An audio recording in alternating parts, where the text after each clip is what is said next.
வணக்கம். இது நியூஸ் 8 தமிழ்நாடு செய்திகளை தொகுத்து வழங்குவதற்காக நான் பாலவேல் சக்கரவர்த்தி. செய்திகளை விரிவாக பார்ப்பதற்கு முன்னர் முதலில் தலைப்புச் செய்திகளை பார்க்கலாம். திருச்சி கோட்டை ரயில் நிலையத்தில் இன்ஸ்டாகிராம் லைக்கிற்காக ஆபாச நடனமாடிய டான் 3 பெண்கள் உட்பட 4 பேர் மீது வழக்கு பதிவு. 2 பிரிவுகளில் வழக்கு பதிந்து காவல்துறை அபராதம் விதித்து விசாரணைக்கு பின்னர் எச்சரித்து அனுப்பினர். மதுரை ஆரப்பாளையத்தில் மேல்நிலை நீர்த்தேக்க தொட்டியிலிருந்து வெளியேறிய குடிநீரில் சிறார்கள் ஆட்டம். கார் ஆட்டோக்களை கழுவிய வாகன ஓட்டிகள்.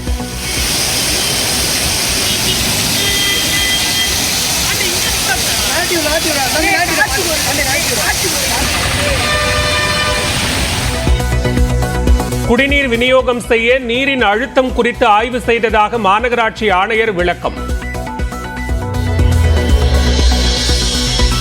போதைப்பொருள் கடத்தல் வழக்கில் ஜாஃபர் சாதிக்கின் சகோதரர் சலீமிடம் 3 மணி நேரம் விசாரணை நடத்திய அமலாக்கத்துறை. சென்னையில் உள்ள அலுவலகத்தில் ஆஜரானவரிடம் வங்கி பண பரிவர்த்தனை, தொழில் பரிவர்த்தனை உள்ளிட்டவை குறித்து கேட்டறிந்த அதிகாரிகள். திருவண்ணாமலை மாவட்டம் ஆரணி உள்ளிட்ட பகுதிகளில் கனமழை பெய்ததால் மக்கள் மகிழ்ச்சி.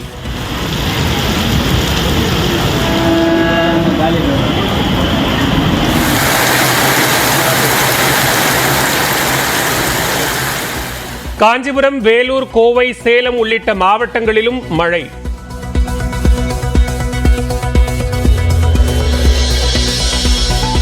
கோவை, திருப்பூர், திண்டுக்கல், தேனி மாவட்டங்களில் இன்று மிக கனமழைக்கு வாய்ப்பு. கள்ளக்குறிச்சி, திருச்சி, நெல்லை உள்ளிட்ட 20 மாவட்டங்களில் கனமழை பெய்யக்கூடும் என வானிலை ஆய்வு மையம் தகவல்.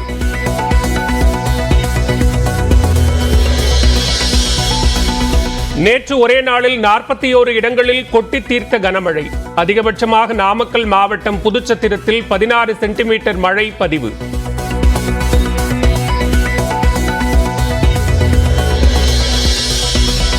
சென்னையில் மேலும் 2 நாட்கள் லேசான மழை பெய்ய வாய்ப்பு.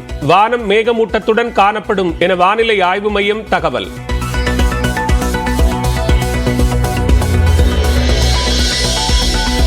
தொலைந்து போன பூரி ஜெகநாதர் கோயில் சாவியை பிரதமர் கண்டுபிடித்து தர வேண்டும். சாவி தமிழ்நாட்டில் இருப்பதாக மோடி கூறிய நிலையில் வி.கே. பாண்டியன் பதிலடி.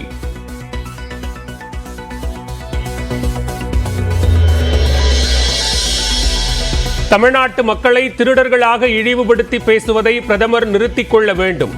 பூரி கோயிலின் பொக்கிஷ அறையின் தொலைந்து போன சாவி தமிழ்நாட்டில் இருப்பதாக மோடி பேசியதற்கு முதலமைச்சர் மு.க. ஸ்டாலின் கண்டனம்.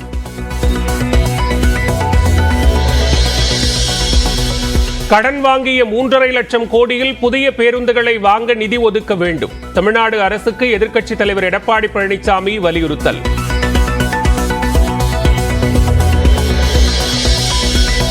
ட்விட்டரில் ராகுல் காந்தியை புகழ்ந்த அதிமுக முன்னாள் அமைச்சர் செல்லூர் ராஜு. பார்த்து வியந்து ரசித்த இளம் தலைவர் என வீடியோவை பகிர்ந்து புகழாரம்.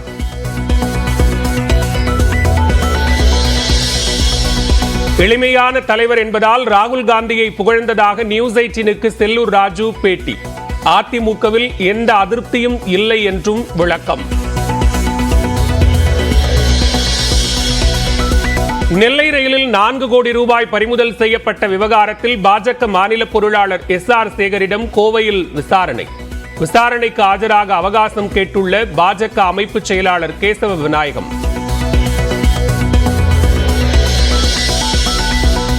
விசாரணை என்ற பெயரில் பாஜக மீது களங்கம் கற்பிக்க முயற்சி என எஸ்.ஆர். சேகர் குற்றச்சாட்டு. 10 நாட்கள் அவகாசம் வழங்கிவிட்டு விசாரணைக்கு வந்தது ஏன் என கேள்வி.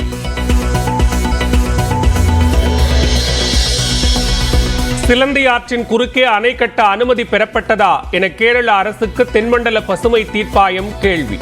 என்ன பாதிப்பு ஏற்படும் என தமிழ்நாடு அரசு விளக்கம் அளிக்கவும் உத்தரவு. செங்கல்பட்டு மாவட்டம் கூடுவாஞ்சேரி போலீஸ் குடியிருப்பில் 2 நாட்டு வெடிகுண்டுகள் வெடித்ததாக தகவல்.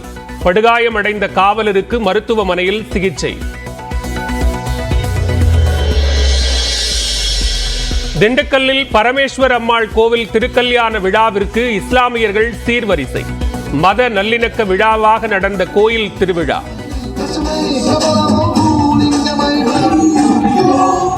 ఆకాశలింగమై ఆవహించరా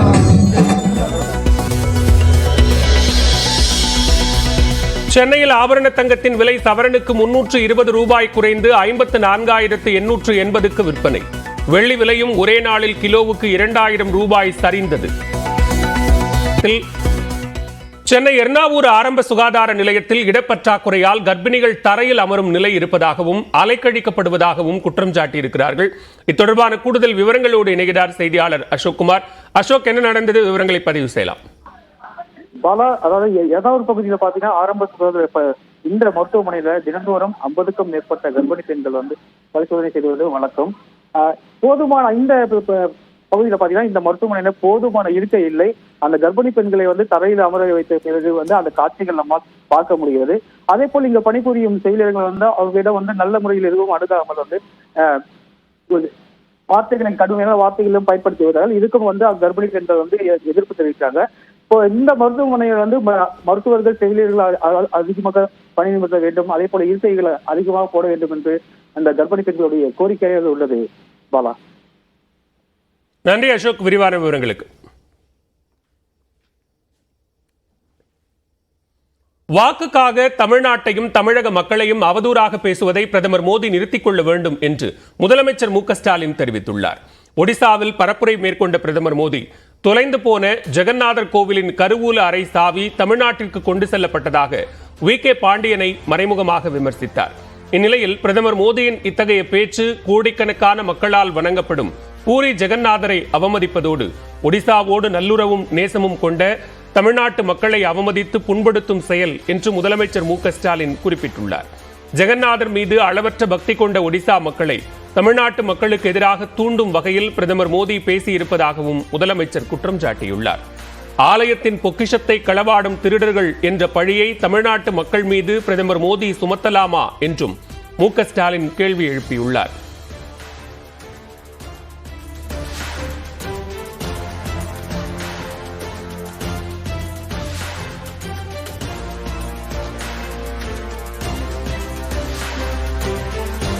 தமிழ்நாட்டு மக்களை நேர்மையற்றவர்கள் என்று கூறுவது தமிழ்நாட்டை அவமதிப்பது அல்லவா என்றும் முதலமைச்சர் வினவியுள்ளார்.